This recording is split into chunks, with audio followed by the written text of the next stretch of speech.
Pleasant good day to all of you, viewers, subscribers. Welcome again to another video, Time of Reckoning.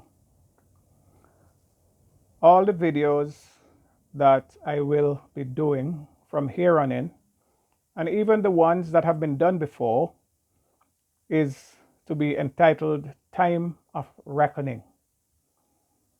We are living indeed in a time of reckoning. The last 500 years of world history were made by a people who place themselves above the law. The law applies to just about everyone else except those who shape the world the way it is. Something has got to be wrong with that. It cannot be that the people who commit the greatest crimes in history place themselves outside the ambit of being held to account.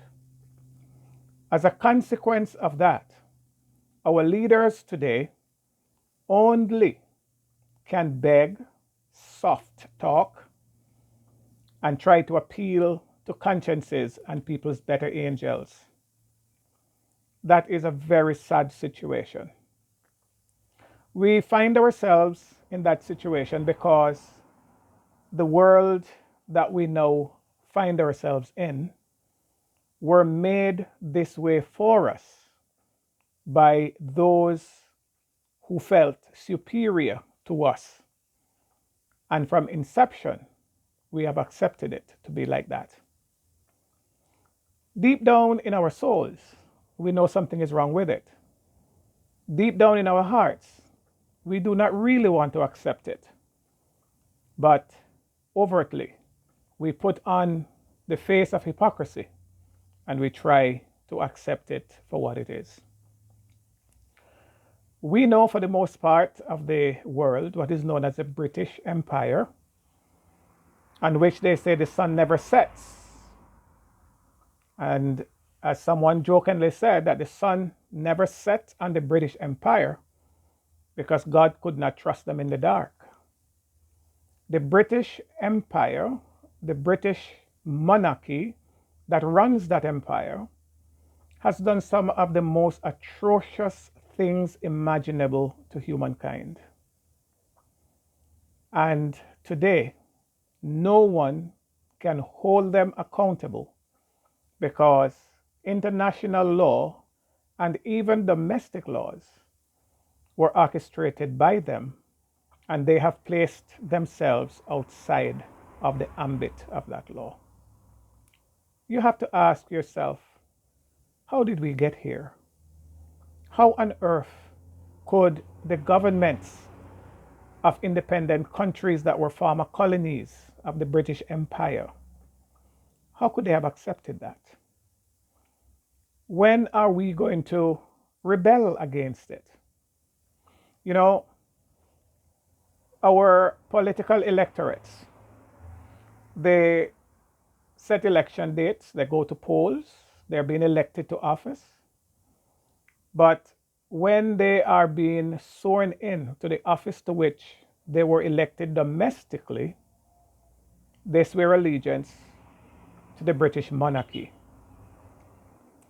So it is so disgraceful when you hear a person whom you elect to serve you, to serve your people, to serve our people, when they're taking the oath of office, you recall these familiar words, that I, so and so, do solemnly swear that I will bear true allegiance to Her Majesty, Queen Elizabeth II, her heirs and successors, according to law, so help me God.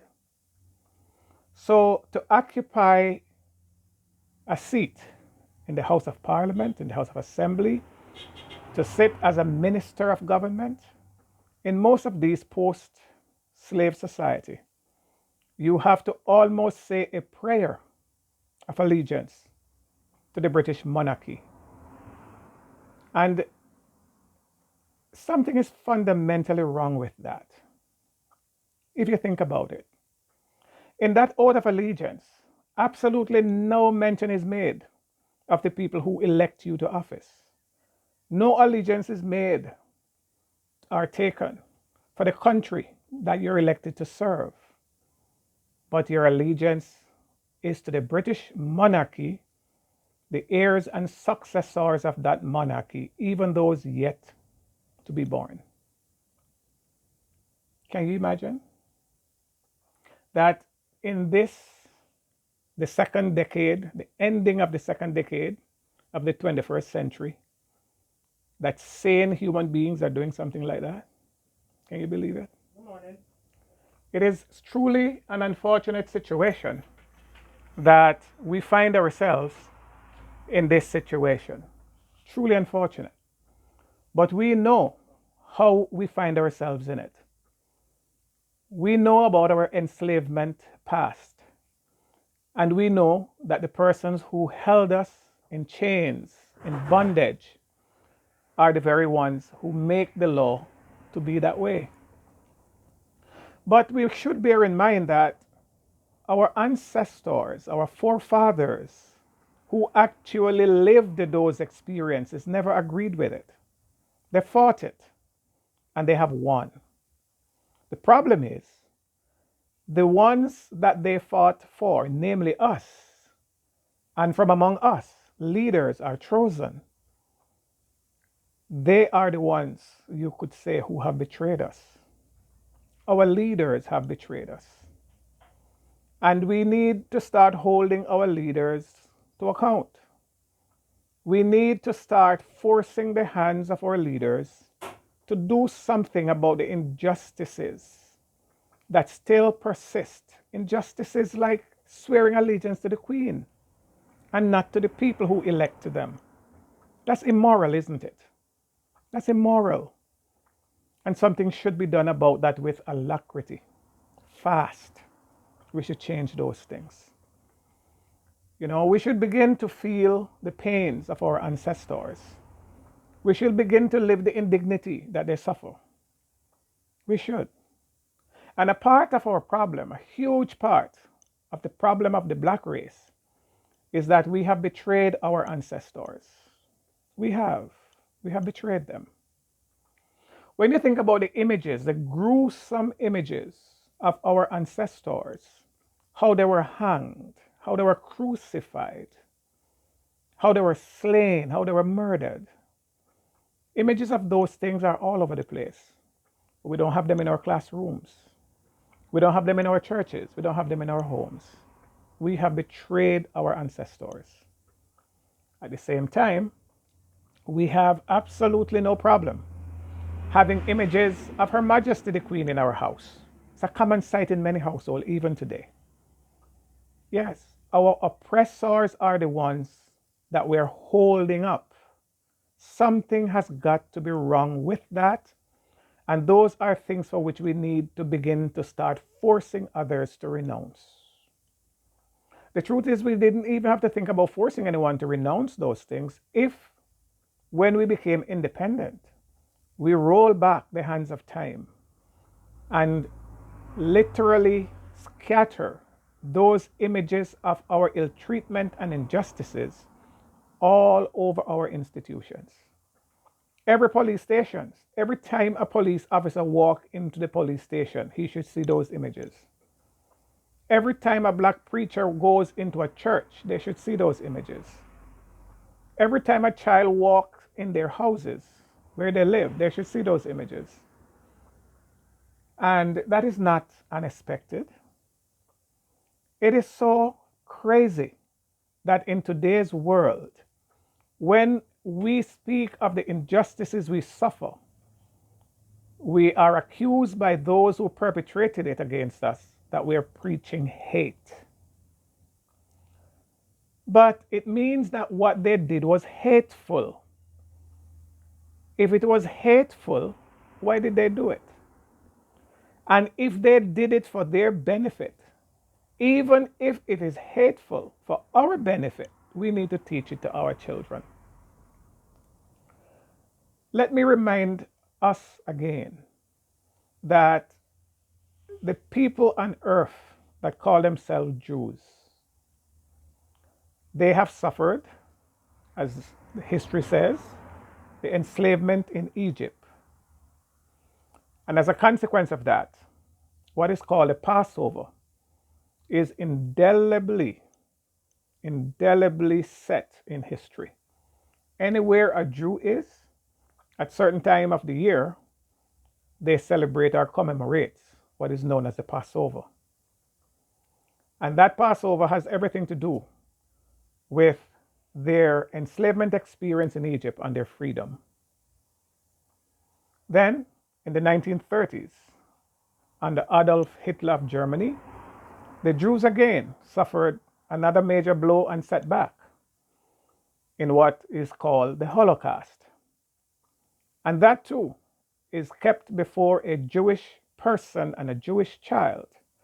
You just need to walk into a Jewish synagogue. It's very prominent there. And never forget it. You need to just go into a Jewish household. Very prominent there. They never forget it. And nobody accused them of preaching hate by their memorializing those things daily. In fact, the Bible given to us by the British monarchy after our enslavement, what is known as the King James Version.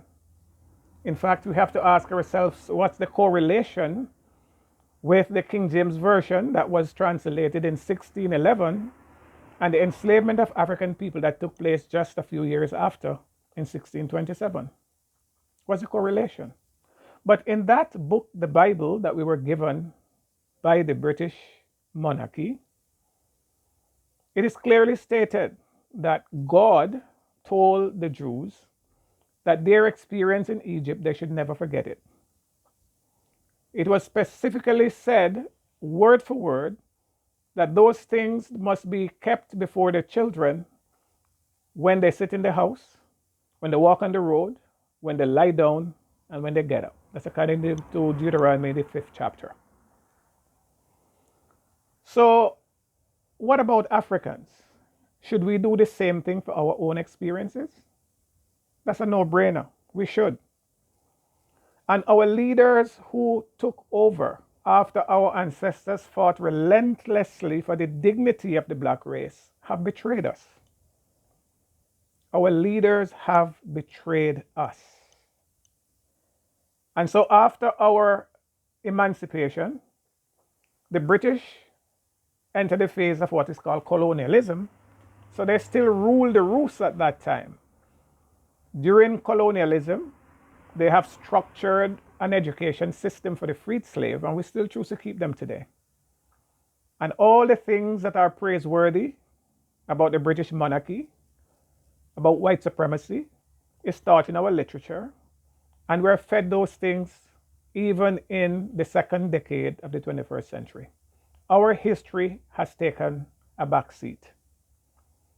Can you imagine the audaciousness of the fact that black governments have agreed to a month called Black History Month? We are the only race of people backward enough to accept a month as our history month. Whites don't have a White History Month. Syrians don't have one. The Jews don't have one. The Jews are told that they should teach their children their history every single day around the clock. When you sit in your house, when you walk on the road, when you lie down, and when you get up, that's around the clock. That's 24/7. And they have done it. And we ask ourselves, why are the Jews so prosperous? Why are the Jews so wealthy? We stupidly fool ourselves into believing that they have some special relationship with God. The Jews are God's chosen people. No, they're not. They're not. The Jews are human beings like everybody else. And that is why Hitler could easily have tried to exterminate a lot of them. And in Egypt, the Egyptians could easily have gotten rid of them too. But if you learn more about the enslavement experiences there, you will see a lot of difference. We wish our slavery was like theirs. When they were leaving Egypt, they were given reparations. They leave with wealth to go and start a new life elsewhere. And mind you, they were not kidnapped anywhere and taken to Egypt. They voluntarily went there because there were problems where they were, and they sought to seek refuge and salvation in Egypt. And their treatment weren't all that bad because when they leave Egypt, say they're going on their way to the promised land, when they encounter some level of difficulties, they look back and said, oh, how they regret leaving Egypt. How they look back on all the bounties and the goodies they used to have in Egypt. Africans can't say that. Africans cannot say that about their enslavement.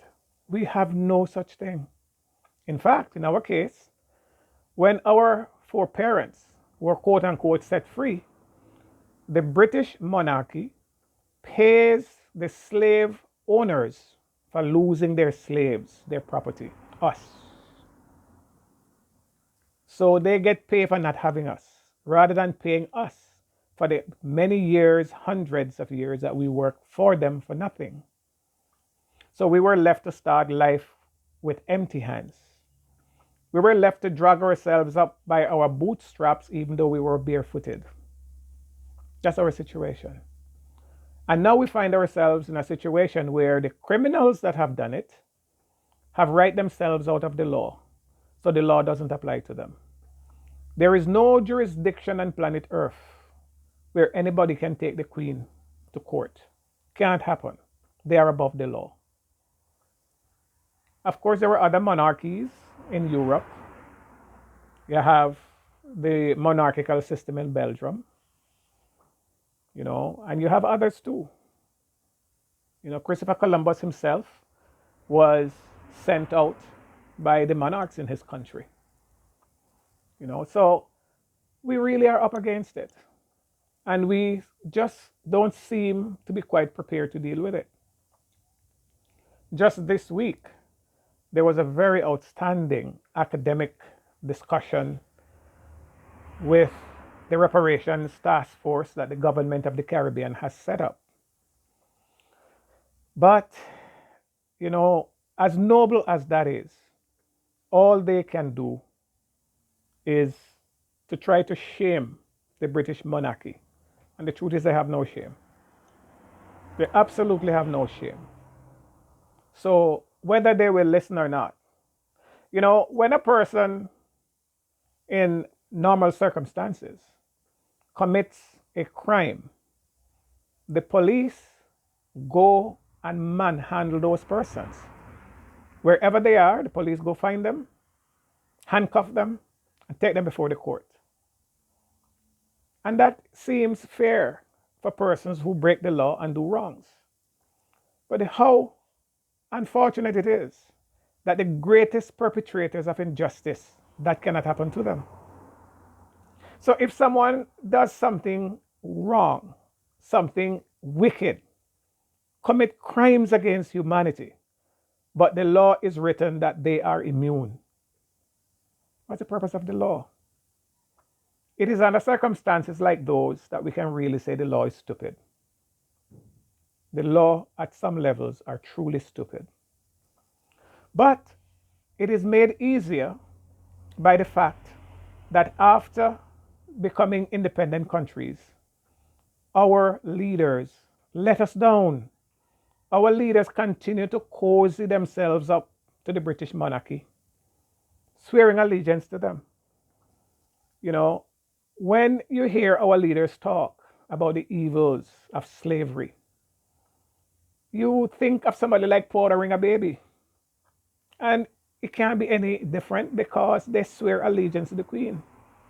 So how can you swear allegiance to the Queen or to the British monarchy? Because maybe when the Queen dies, somebody is going to sit on the throne. So I don't specifically like to talk about the Queen because there have been kings on the throne before. There have been queens on the throne before. And there might be other kings in the future. So the British monarchy has committed these crimes and no one can hold them to account because our leaders literally pray to them. So they are gods in effect. In effect, they are gods. The oath of office that our leaders, our ministers, our senators, our governors general, all of them, the oath that they take to be eligible for office is a prayer to the British monarchy.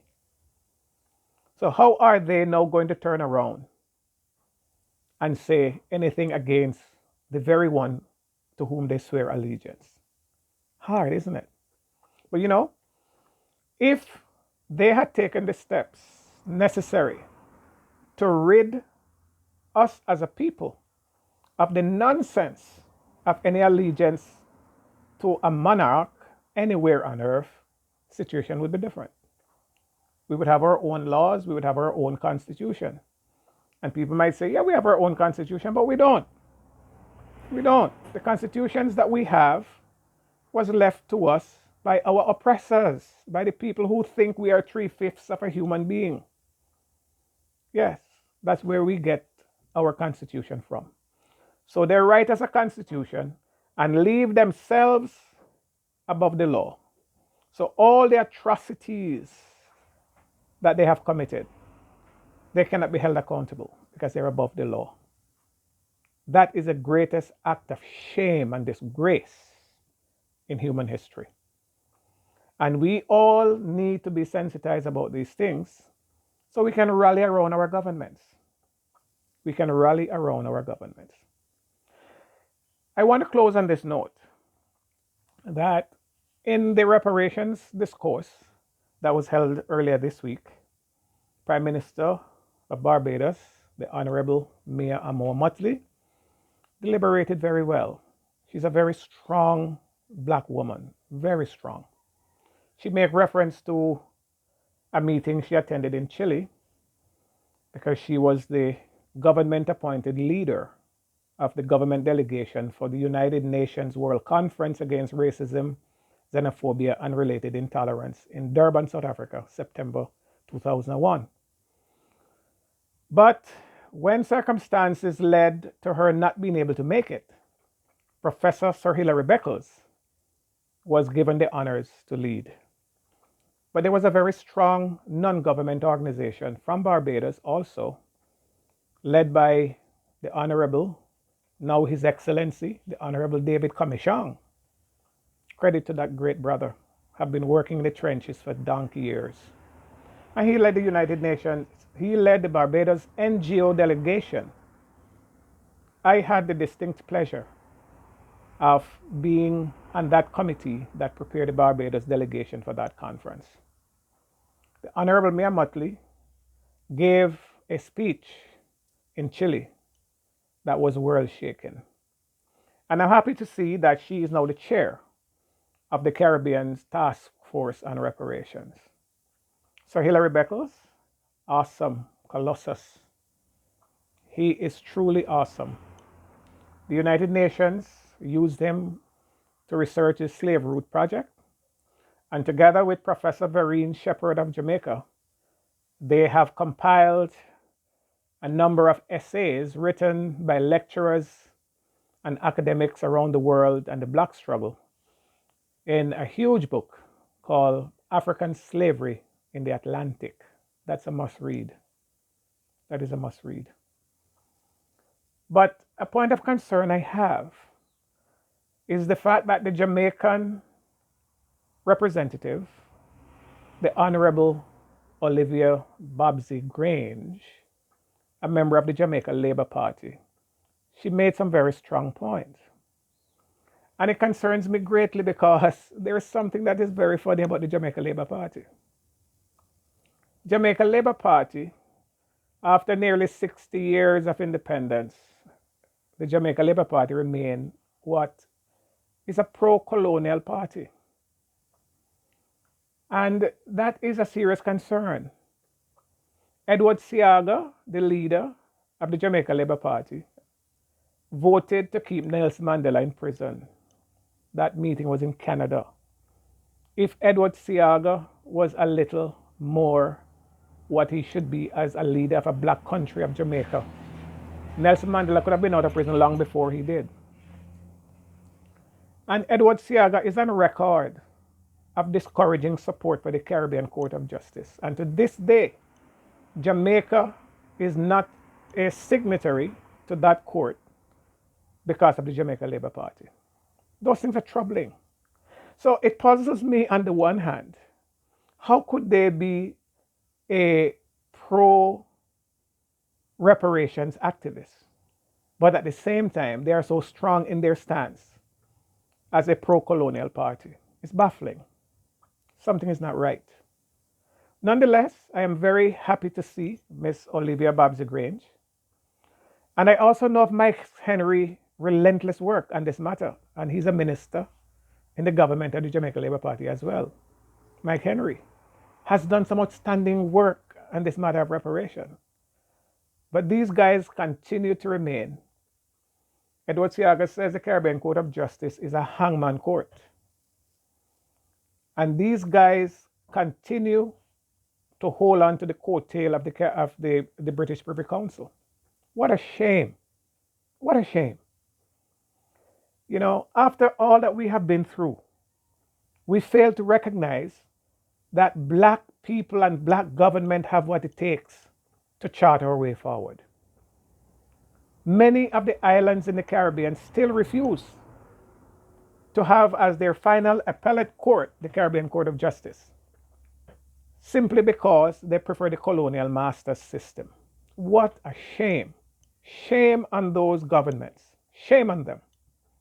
And we need to start calling out these people. We need to shame them to their face, just as we need to shame the British monarchy for the great injustices that they have perpetrated against African people.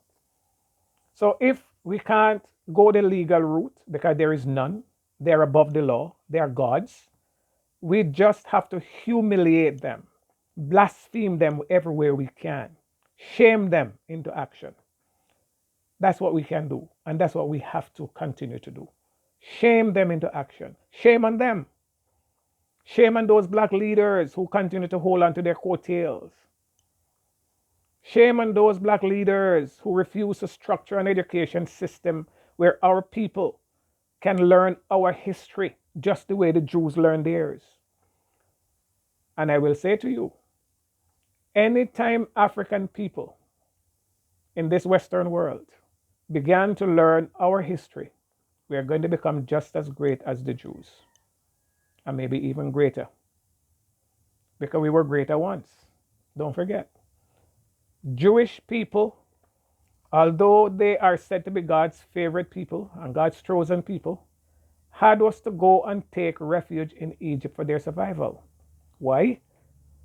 Because Egypt was a better place. Egypt is the Western European countries, and by European countries I'm talking about the extension, North America as well, because there's very little difference between North America, Canada, and the United States and Europe. They're just an extension. They just load up all of their people and put in those places. So it's just like an extension to Europe. Egypt, and by extension Africa, the Nile Valley, was like those countries those days. So when people had problems, that's where they want to migrate. So the chosen people of God, including God's Son, Jesus, where he was born, when his life was threatened, the only place he could find security was the same place there in Egypt as well. We were great once, brothers, sisters. We were great, and we will be great again. What we need is to keep our history before our eyes. And let us continue to use every opportunity we get to shame our governments into correcting the education system, hence correcting the minds of our people. We can learn our history, and we will be great again. White supremacists don't have any interest in that. No interest in that at all. The many artifacts that they have in their jurisdiction belonging to the continent of Africa is amazing. It's amazing. So in closing, I want to say thank you so much again for subscribing to this channel. Remember, the name of this channel now is Time of Reckoning. The British monarchy, white supremacy,